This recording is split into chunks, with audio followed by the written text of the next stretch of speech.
بسم اللہ الرحمن الرحیم۔ ایک آیت ہے قرآن پاک کی، اعوذ باللہ من الشیطان الرجیم، بسم اللہ الرحمن الرحیم، کل نفس ذائقۃ الموت، کہ ہر نفس کو موت کا ذائقہ چکھنا ہے۔ اب اگر اس میں تدبر کریں تھوڑا سا تو اللہ تعالیٰ کی ورڈنگ جو ہے نا، مطلب بڑی بہترین، ایک ایک ورڈ، ایک ایک حرف، ایک ایک اعراب، ایک ایک نقطہ بہت بہترین۔ اب اس میں یہ بھی تو ہو سکتا تھا کہ ڈائریکٹ کہہ دیا جاتا ہے کہ ہر شخص کو مرنا ہے، ہر شخص کو، بٹ اس میں کہا گیا ہے کہ ہر شخص کو موت کا ذائقہ چکھنا ہے۔ تو یہ جو ذائقہ ہے نا، مطلب یہ ہر اللہ تعالیٰ کے ورڈز اتنے پرفیکٹ اور اتنے ایبسلیوٹ ہے نا کہ جس کی کوئی حد نہیں۔ تو اب یہ جو ذائقے کا ورڈ ہے نا، یہاں پہ یہ بڑا بہت اہمیت کا حامل ہے، بیکاز اب دیکھیں موت سب کو آنی ہے، ہر زیرو کو، یہاں تک کہ موت کو بھی موت آ جانی۔ اور ذائقہ اب سیم موت آ رہی ہے سب کو، کسی کو کرونا سے آ رہی ہے، کسی کو شہادت آ رہی ہے، کسی کو جو ہے فالج ہو رہا ہے، کسی کو ہارٹ اٹیک ہو رہا ہے، کسی کو کچھ، بٹ اس کا جو ذائقہ ہے نا سیم ہر چیز کے لیے، وہ ہر بندے کے لیے موت سیم ہے لیکن اس کا ذائقہ ڈیفرنٹ ہے۔ جیسے ایک بندہ ہوتا ہے نا، اب اسے پیاس لگی ہے اور وہ ٹھنڈے کمرے میں بیٹھا ہے تو اس کو اتنا مزہ نہیں آتا، لیکن ایک بندہ ہے جو دھوپ سے آیا ہے، بڑا چل کے آیا ہے، بڑی مغز ماری کر کے آیا، اور جیسے ہی وہ پانی پیتا ہے تو اس کو سکون سا آ جاتا ہے۔ تو یہ موت بھی ایسے ہے کہ جس نے بڑی محنت کی ہوگی، اللہ تعالیٰ کی لو لگائی ہوگی، ہر کام میں اللہ کو فوکس کیا ہوگا، اس کا اٹھنا بیٹھنا چلنا پھرنا سونا جاگنا، تو موت کے وقت بھی وہ کہے گا ہنستے ہوئے اشہد ان لا الہ الا اللہ۔ اور جس نے ساری دنیا ہی اپنی اپنائی ہوئی ہوگی تو وہ کہے گا مجھے کہاں لے کے جا رہے ہو۔ موت کے وقت بھی بہت سے لوگ ہوتے ہیں جو حساب کر رہے ہوتے ہیں اپنا، بہت سے لوگ ہوتے ہیں جو گن رہے ہوتے ہیں، بہت سے لوگ ہوتے ہیں جو لوگوں کو گالیاں دے رہے ہوتے ہیں۔ موت سے ایون کینسر ہو جاتا ہے بہت سے لوگوں کو، تو وہ ہاسپٹل کے بیڈ پہ بیٹھ کے مطلب گانے تک سن رہے ہوتے ہیں یا کچھ اس طرح۔ تو یہ ذائقے کا ورڈ ہے نا، اور اللہ تعالیٰ کا ہر ورڈ ہی بڑی بہت خوبصورت ورڈ ہے۔ اب اس کے ساتھ ایک اور مطلب آیت ہم ریلیٹ کریں، سورہ رحمان کی ہے، جس کا مفہوم یہ ہے کہ ہر شے نے مر جانا ہے، کل من علیہ فان، یعنی ہر شے کو موت ہے، لیکن باقی رہ جانی ہے اللہ کی ذات، اور تم اپنے رب کی کون کون سی نعمت کو جھٹلاؤ گے۔ تو یہ جو ہر چیز کا مرنا ہے اور اللہ کا، صرف اللہ کا باقی رہ جانا ہے، بڑی خوبصورت بات ہے، بہت ہی زیادہ خوبصورت بات ہے۔ اگر ایک بندہ مظلوم ہے یا ایک بندہ پیسے والا ہے یا کچھ بھی ہے، تو اگر وہ ہمیشہ ہی رہے تو وہ تو ظالم ہمیشہ ہی ظلم ہی کرتا رہے گا نا، اور جو بندہ مظلوم ہے وہ ہمیشہ ظلم ہی سہتا رہے گا، تو کہیں نہ کہیں تو اس کا اجر بھی دینا ہے نا۔ تو اس کے لیے ضروری ہے کہ موت آئے، اور جس نے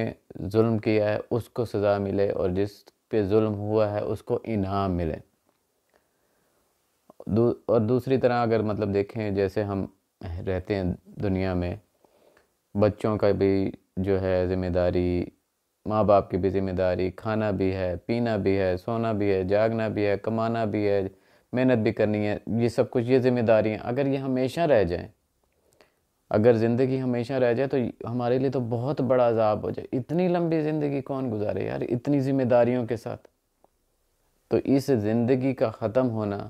ہمارے لیے ایک بہت بہت بڑی جو ہے سمجھیں کہ اللہ تعالیٰ کا انعام ہے، اور اللہ کا ہمیشہ رہنا وہ تو اتنا بڑا انعام ہے کہ جس کی کوئی حد نہیں،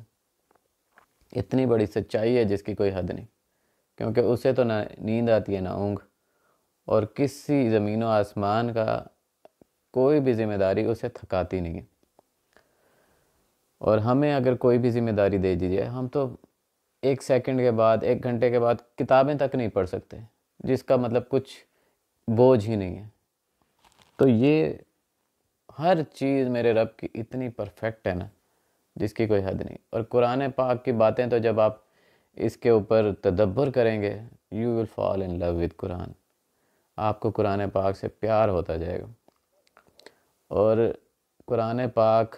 بہت بہت بہت بہت قدردان ہے، اللہ تعالیٰ بہت قدردان ہے۔ وہ پھر آپ کو چھوڑتا نہیں ہے، پھر آپ دامن چھڑا چھڑا کے بھی جانا چاہو تو وہ کہتے نہیں، میرے پاس آیا نا یہ بندہ۔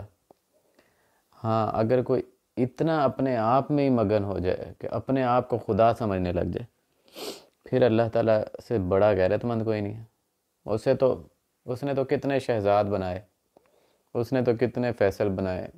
پتہ نہیں کتنی نسلیں وہ بنا سکتا ہے، اور 1 سیکنڈ میں سائڈ پہ کر دیتا ہے۔ تو اس کو فیصل کی کمی نہیں، اس کو شہزاد کی کمی نہیں۔ لیکن اگر شہزاد کا اللہ نہ رہا تو پھر شہزاد تو کہیں کہیں نہیں رہے گا نا۔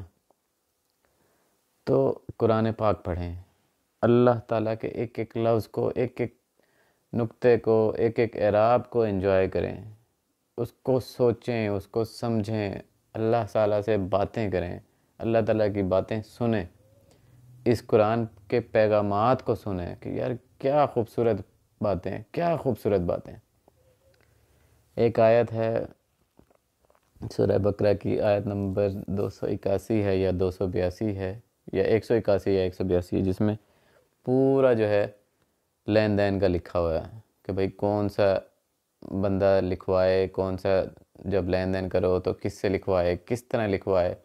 جو لکھوانے والا ہے لکھنے والا ہے وہ کتنی اجرت لے، اور جو لکھوانے والا ہے شرطیں کس کی لکھی جائیں، لکھوانے والے کی یا قرض لینے والے یا دینے والے کی۔ یعنی کہ یہ اتنی خوبصورت چیز، اور ہم نے اتنا عرصہ قرآن پاک کو پڑھا ہی نہیں، تو سوچیں ہم نے کتنی بڑی زیادتی کی۔ کسی کے ساتھ زیادتی نہیں، قرآن پاک کو نہ پڑھنا یہ اپنے ساتھ زیادتی ہے۔ تو ہمیں چاہیے کہ ایٹ لیسٹ جب بھی ٹائم مل گیا نا، زندگی میں جب بھی سمجھ آ گیا، تو آپ اس کی طرف بھاگتے ہوئے آئیں، اور آپ کو اس کے اندر ایسے ایسے راز ملیں گے، ایسی ایسی باتیں ملیں گی جس کی کوئی حد نہیں۔ اب جیسے ایک آیت آتی ہے، اور اس کا مفہوم یہ ہے کہ کچھ لوگ نا دین کے کنارے کنارے چل رہے ہوتے ہیں، یعنی کہ جو چیز ان کو پسند آئی لے لی، جو چیز بری لگی چھوڑ دی۔ فار ایگزامپل ایک بندہ ہے، کام کر رہا ہے کسی گورنمنٹ آفس میں، نماز بھی پڑھتا ہے، حج بھی کرتا ہے، روزہ بھی، زکوٰۃ بھی، صدقہ بھی، خیرات بھی، سب ہر چیز بہترین، نمازیں بھی 5 وقت کی، اور بڑے اچھے سے مسجدیں بناتا ہے، لیکن رشوت لیتا ہے۔ تو مطلب یہاں پہ اس کو جو چیز بھی، یعنی کہ گھر بنانا ہے، بیوی کے خرچے پورے کرنے ہیں، بچوں کی تعلیم، یہ وہ سب کچھ، تو پھر ٹھیک ہے، پھر یعنی کہ جہاں پہ اس کو کنارے سے سائیڈ پہ ہونے لگا۔ اسی طرح جو بینک میں کام کرتا ہے،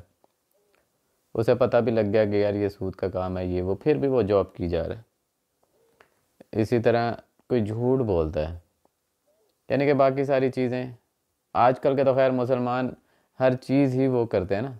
غیبت بھی کرتے ہیں، جھوٹ بھی بولتے ہیں، سود بھی کھاتے ہیں، رشوت بھی لیتے ہیں، حرام بھی کھاتے ہیں، زنا بھی کرتے ہیں۔ ہم تو صرف نام کے مسلمان رہ گئے نا۔ تو جو چیزیں اب اچھی ہمیں لگی، یار 3 4 شادیوں کی الاؤڈ ہے، فٹافٹ سے لے لی۔ پھر اچھا لگا یار ہمسائے کے حقوق یہ ہیں تو ہمارے جو ہے نا، فٹافٹ سے لے لیا۔ پھر بات آئی جہاد کی، کہ اللہ تعالیٰ فرماتے ہیں کہ جب تک اے محمد صلی اللہ علیہ وسلم، جب کہہ دیجئے ان سے کہ جب تک تمہارے باپوں سے، تمہارے بیٹوں سے، تمہاری بیویوں سے، تمہارے رشتہ داروں سے وہ مال جو تم نے بڑے محنت سے کمائے ہیں، وہ تجارتیں جن کے کساد بازاری کا تمہیں جو ہے اندیشہ رہتا ہے، وہ مساکن، وہ گھر جو تمہیں بڑی چاہت ہے، جن کی تمہاری مرضی کے مطابق ہیں، اگر اللہ سے، اس کے رسول سے اور اس کے رستے میں سے جہاد کرنے سے تمہیں زیادہ عزیز ہے تو دفع ہو جاؤ۔ تو ہم تو جہاد کی کسی بچے کو تعلیم ہی نہیں دیتے، ہم اسے کہتے ہیں ایکسٹریمسٹ ہو جاؤ گے، یہ ہو جاؤ گے، وہ ہو جاؤ گے۔ تو ڈیفینیٹلی آپ قرآن پاک پڑھیں، خود پڑھیں، کوشش کریں کہ عربی سیکھیں، سیرت النبی صلی اللہ علیہ وسلم سیکھیں، اور پھر دیکھیں کہ ایک ایک آیت، ایک ایک حدیث جو ہے کہ کس طرح سے اس کا بیک گراؤنڈ کیا ہے۔ جب آپ کو اس کا بیک گراؤنڈ پتہ لگے گا، پھر تو پتہ لگے گا یار ضائع کر دی زندگی، اتنی زندگی ضائع کر دی، ہمیں تو شروع ادھر سے کرنا تھا، دنیا کے بہترین راز اس میں۔ تو بہرحال قرآن میں تدبر اور تفکر کریں، بڑی ہی بہترین مزہ آنے لگ جاتا ہے زندگی کا۔